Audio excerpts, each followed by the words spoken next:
December is here, which means basketball season is picking up. I'm Carla Metz, and welcome to Augustana All Access. We welcome the holiday season with some exciting wins across the board. The volleyball team wrapped up their season in 10 hard-fought sets through 2 matches in the NCAA Championship, and we'll have a recap of those games with a word from Coach Meskey on a resilient season.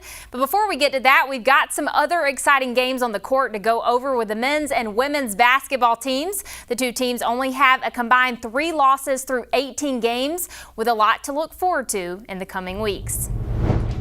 The men's and women's team took on Concordia St. Paul and Minnesota State on Friday and Saturday this past weekend, and wins were shared all the way around. The women's team opened up play against CSP first, and interestingly enough, former Augustana point guard Sophie Kinney was on the Golden Bears bench as a graduate assistant, so a slight conflict of interest for her trying to defeat her former team, and Concordia would go up by 5 before Augie found the basket. It's sophomore Lindsey Prosser with the layup. Just over 3 minutes to go in the first quarter, and Augustana gets their first lead of the game with a 3 from another sophomore, Shelby Selland. Fast forward a little to the end of the half, it's Selland here with a nice assist, Allie Cohen who gets the layup, and that takes the Vikings into the half with just a 1-point advantage over the Golden Bears. 2:36 here in the third. It's Prosser who gets a hand on it, and to finish that possession, it's a double-team effort by the O'Farrells. Logan kicks it out to Presley, who sinks it for 2. Then it's Presley again just a few seconds later, stealing, driving, and passing to Prosser. Augie has a 10-point lead, and they would extend that further into the third, scoring 21 points to CSP's 10. The final score of that game, 64-50. The men would beat Concordia St. Paul pretty handedly, 103-66. They'd take a halftime lead of 43-37, but it was their second half that lended itself to the dominant win, outscoring CSP 60-29. Adam Beyer led the Vikings, tying with a career-high 24 points, shooting 8 of 10, with 21 of those points coming in the second half. Mike Busak added a season-high 18 points, adding 9 rebounds, just the second of 5 players to reach double figures for the night. The Vikings shot 48% from the perimeter and hit over half of their shots from the field, sinking 38 of 67. Both teams carried their momentum over into Saturday night's game against Minnesota State. Highlights in the women's game were not hard to come by, but the biggest note has to be that 6 Vikings reached double digits. Lindsey Prosser led with 16 points. Shelby Selland had 15. Logan O'Farrell with 12. Sydney Rome put up 11. And Allie Cohen and Naomi Russ had 11 and 10, respectively. As a team, the Vikings shot 46% from the field and 48% from the three. Augie lost the rebound battle 48-36, but made ground on quick transition points, getting 25 compared to the Mavericks' 10. Several players obviously stepping up in this game, from the 6 double-digit figures to the 31 points from the bench. Augie wins the game 89-80. Switching to the men's side, the Mavericks entered at 5-1 and the Vikings at 6-1, so one team would walk away with their second loss for the season, and it's Augustana who gets out to a quick 8-0 lead with a fast break bucket by Adam Beyer. He added another 20-point game for the weekend with 22. 28-29 with 4:17 left in the half. At this point, Augie was shooting 50% from both the field and the three-point line, and they were perfect from the free throw line, and they'd continued that with Marcus Asmus getting 2 from the line. Just 20 seconds later, after a short delay in game, it's a quick 3 from Beyer in front of the Mavericks bench. 2 free throws and 2 possessions later, Beyer tries to add 2, but it's Zach Huskins that gets the putback. Augie would take the lead going into the half, 40-31. John Warren opens up the half with a jumper from the left side, and then on Augie's very next possession, it's Warren from the 3. Just a little over 2 minutes left in the game. Augustana's got a 6-point lead, and it's game planning that takes over as the free throw battle sets in. Augustana gets the win by 2, 83-81. Both teams will be on the road this week. First, they take on Minot State on Friday, and then it's UMary on Saturday, December 10th. Up next, we talk with Coach Billiter about the importance of the Vikings home court advantage. So we ask on this week's Vikings Vote, how many consecutive games has the men's basketball team won at home? Your choices are 25, 29, 34, and 37. Augustana All Access on Midco Sports Network is presented by Sanford Orthopedics and Sports Medicine and Classic Import. Welcome back to Augustana All Access. I'm joined by the men's basketball head coach, Coach Tom Billiter. And Coach, since we last talked, you've had about 3 more games under your belt with a recent win over Minnesota State. It was 83-81, which was a great conference test. But what advantage do you think your guys had in that game? Well, I think being at home, Carla. We haven't lost here in about 3 years. We got a 37-game win home streak going, and I think, the move to the arena has just been a great move. People kind of wondered about it. I think 95% of the people now understand why we did it. It's a great venue to play in. The fans have been great. I'm not against coming back to campus at all, but when we do come back to campus, hopefully it's in a facility similar to the arena with chair back seats and a little bit better, for concessions and things for the fans, and for the students. But our kids are playing better. We're going to continue to get better. Every game's going to be close. We're not a team like last year that would get 20, 30-point leads and then just finish the game. We're going to be battled every day and should be, because all these teams that are playing us, I keep saying this, but they haven't beaten us in a long time. And so when you play a team that's kind of had your number for a while, that just gives you extra inspiration. So we never get a team on a flat night. I mean, everybody we play, they prep for us. What's helped us is Wayne State. Coach Dolan left some good players there. We used to play them in the years gone by. We'd say, man, they're pretty good, and Coach Kaminsky's doing a great job coaching them. And Wayne's played, they played Mankato tough. They played us tough. Everybody they play relatively a very tough basketball game, and they're going to start winning some games. So our travel partner and what have you, the combination, I think this year has been helpful for us. Yeah. And specifically in the Minnesota State game, you had Adam Byer and Jordan Spencer, who really accounted for about half of the team's points with 42 points. And I know we saw a lot from those 2 players specifically last year, even with the seniors, but have they kind of really assumed more of their leadership role this year? Yeah, I don't even know so much leadership. They had to do more because we had to replace, 3 tremendous scorers. And so I think Jordan last year was really doing a nice job of running the team. I would say the seniors maybe were the leaders in the sense in the locker room, off the floor, what have you. But on the court, Jordan's always been pretty good to get over to me. What do you want to do next, Coach? What about this? And I think this year what's helped is visiting with our guys and trying to get them to understand. Adam Byers never averaged more than 10, 11 points a game in his life. His high school team kept the score in the 30s. That's how he grew up playing. And we just said, Adam, we need you to be in the teens. We need more points out of you, Zach. And Zach came back Saturday night, had a good game. John Warren, when he scores, really helps us. Stephen Schaefer off the bench. We just need to find, you watch us play, and even in a game that was I thought Mankato did a very good job in the second half of taking away our break, making it a sloppy game. There were tons of free throws. There was no flow to the second half. And teams try to do that. Well, we're okay with that. We're going to then just play our half-court game as well. Right. And we still scored 83 points, but it was a very slow second half. And we're a team that really likes to score in the mid to high 80s. And again, we just need to find those kids and those combinations that can get us those points, because it's how we play. It's what we do. And it's a style that we really like. Having said that, some teams do try to control that. I like the fact they have to prepare all week to try to do that. Right. And we really don't care. Whatever they do, we're going to react. We're going to just whatever. If they want to make it a half-court slugfest, we'll slug it out. But we do like to score. And Stephen Schaefer against Concordia with 13 in the first half really helped us. So every night, if we can find someone that has a little bit more than what they normally do, that's a good thing. Yeah. And then kind of going off of that Concordia-St. Paul game, you scored 103 points. They had 66. So what allowed your team to be so dominant in that game? It's the first time we've seen them in the hundreds this year. We played a really good second half. I thought that it's kind of hard. When the ball goes through, everything looks better. And we're a very offensive-minded team to the outside public looking at it that way. But we work on defense like crazy. I do think our defense is better this year at times. I do think it's a defense that can help us get points. I thought you even saw that against Mankato. We had a couple steals for layups and did some good rebounds, fast breaks, got it going, especially in the first half. I thought against Concordia the second half we really played well. We really limited they had no second shots. In the first half they had 8 offensive boards. I thought we did a great job of getting clean rebounds, clean outlets, and really getting our up-tempo type game going. And our guys like playing that way.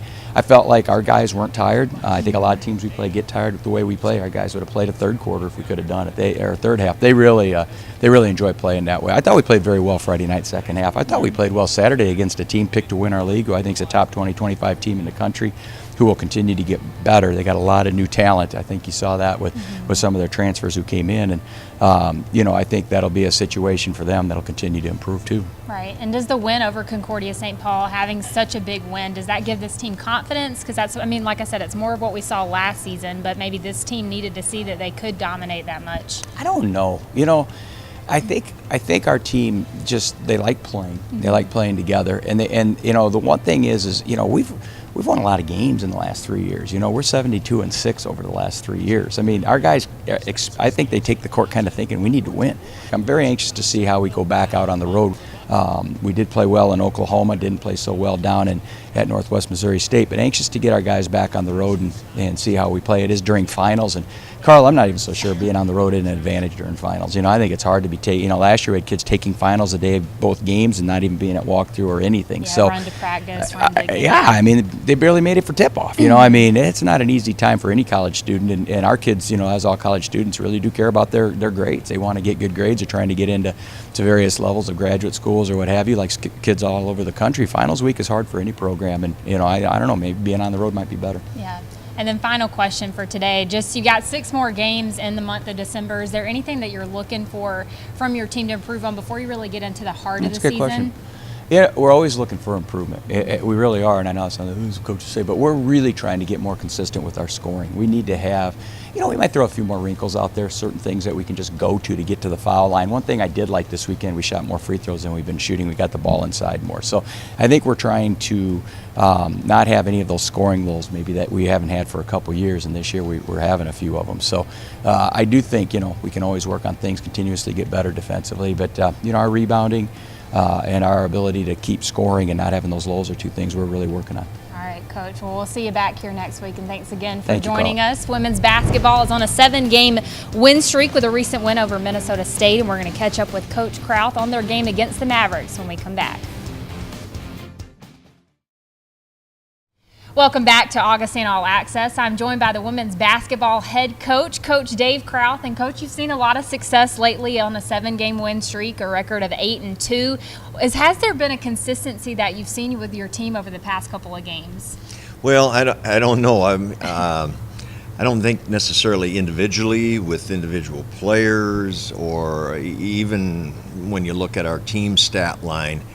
But I think maybe the consistency is that we do have some depth, and we get different people seem to step up on different nights and make big plays for us. Right. And kind of going off of that, you had a great win against Minnesota State, 89-80. And the last time that we spoke, we talked a lot about Logan O'Farrell and Sydney Rome, but really in this game, you had 6 different players reach double digits, and with Prosser and Sellen leading the pack. So that's got to be a good feeling as a coach to see all these players stepping up when you might need them the most. Yeah, no, and for a couple, Lindsey Prosser probably would be our best example.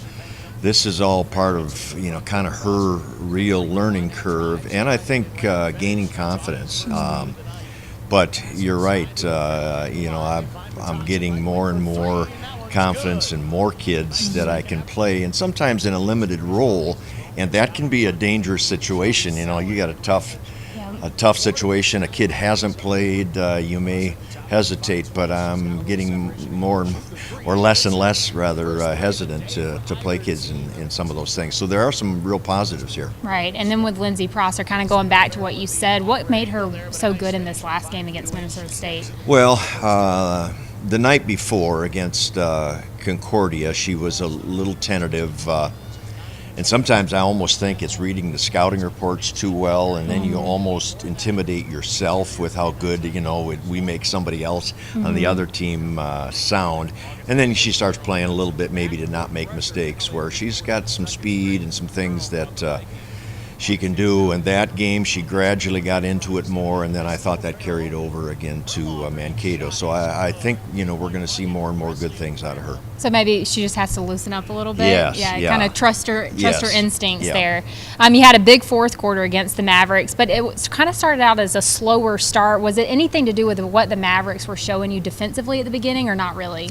No, actually, I think it was the night before we had a terrible start, and I started to worry about getting skunked in a quarter, especially the first quarter, and then we started about the same way again the next night, and I thought, uh-oh, we've got a real trend here. But for some reason, it takes us a little while to get going offensively, or at least in recent games. And but once we did, I was real pleased.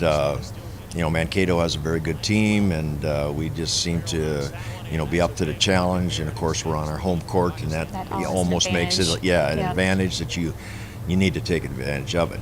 Right, and kind of looking into this week, you've got Minot State and UMary. They've got smaller, lower records than you have right now. Minot State's 2-7, UMary is 6-5. But what kind of challenges face this team this week? Well, Minot, I actually haven't seen at all yet. I mean, this week we'll, of course, look at film. Mary was out in California in the same tip-off classic that we were at, so I got a little bit of a look at them, and then have been able to follow them a little more closely. I know they're a very dangerous team. They beat Cal Baptist, ranked number 2 in the country or something like that out there. They're very capable, but a little up and down. And then Minot is just one of those teams that, I don't know. Usually she's got an athletic or a big kid or two that pose some problems for us. And then kind of some unknown kids as we go into the game. So you add the trip and finals weeks and all those things, and we'll have plenty to worry about, but I think we'll be ready. Right, and I know it's, despite the records, you can never underestimate Right. a team in the NSIC either. It's just a tough level of competition. But I was kind of looking at some things from comparing last season to this season. Obviously, last season was a great season, but if you're looking at the records right now from where the teams stand, they have a similar record, similar play up to this point in the Right. season. Do you think the confidence level is kind of similar at all between the two seasons, or Well, is it we different? have really a lot of kids that have been down this road now and got significant minutes, let's say last year. But we talked about Lindsay Prosser, and she's kind of filling the shoes of Sophie Kinney. So we don't have that veteran point guard, but I think she continues to get better and better. And I think when it comes to making big plays or decisions or whatever, I think some of this experience will help us as this season moves on. Yeah, and the mantra of the team couldn't have changed too much because you didn't lose a ton of seniors Right, last year, right. which is always a good thing as a coach. Well, thank you so much for joining us this week, and we'll talk about Minot State and UMary next week. Well, up next, we've got much more to come on Augustana All Access, including a recap of the historical season in Vikings volleyball. Welcome back to Augustana All Access. The volleyball season has come to a close, and 4 special seniors say goodbye to their careers on the court. Anna Sikora, Kelsey Kaufman, Brittany Check, and Danny Magis are stepping into the world as an alumni, but let me add they should do that very proudly, leading their team to one of the best seasons in program history. The NCAA Tournament for Augustana was a tale of 10 sets. The true testament of taking a team to the 5th set, and in the first round it was the Vikings that came out on top. Augustana entered as the 6th seed, set to take on number 2 Nebraska Kearney, and they'd get their first tournament win since the 2006 season. Battling till the end in set 5, the Vikings would take the set 15-12 to get the 3-2 win. I think they were ranked number 2 at the time, and we went 5 with them, but really felt in control of that match. It was a great first match to get under our belt, first tournament match that Augie's won in a long time, so that was great. And then that second match was against Southwest Minnesota, who's I think starting to become a little bit of a rival of ours. We always play them tough. It's always kind of a grind out fight against them. And at the end, they had some really big time players that stepped up for them. They've got 2 really physical athletes that, when they're playing their best, they're really, really hard to slow down no matter what you're doing. So for our girls, we attacked the whole way. The Vikings won set 1 25-21 and set 3 25-16, with the Mustangs taking set 2 and 4. And again, we'd see Augustana enter into that fifth set, which is a matter of pairing a strong mental game with a little physical perfection. The Southwest Minnesota coach, he talked about the fifth set and said it's like Russian roulette. So I don't know if that's quite true, but I know it's just a crazy match to be a part of. So when you go to the fifth set, it's an absolute sprint to 15, and your fundamentals become so much more important. Your serving becomes so much more important. I mean, we missed 2 serves in the fifth set, and it felt like we missed about 10 because they're just so much more important. Augustana would go on to lose set 5 15-9, ending their season at 27-6, 17-3 in the NSIC, but ending it with much higher hopes about the future of Augustana volleyball.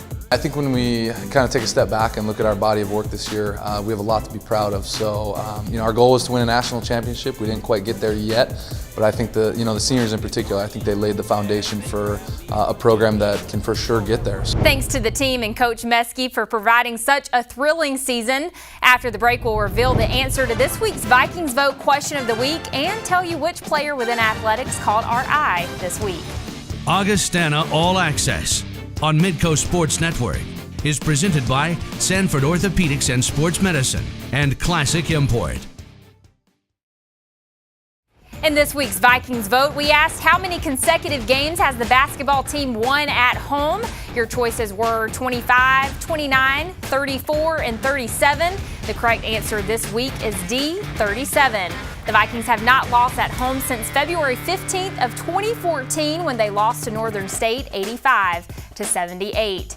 Well, it's time now to award this week's Vikings Player of the Week, and that goes to sophomore center Shelby Sellen. The Letcher, South Dakota native has averaged a little over 8 points through 8 games so far this season, but she accounted for 25 points together this weekend against CSP and Minnesota State. She also grabbed 17 boards for the weekend, 8 against the Golden Bears and 9 against the Mavericks. The sophomore is certainly stepping into her own for the Vikings this season. Thanks for joining us again this week for another episode of Augustana All Access. We'll be back next week for our final episode of the calendar year before returning January 10th. Thanks for watching.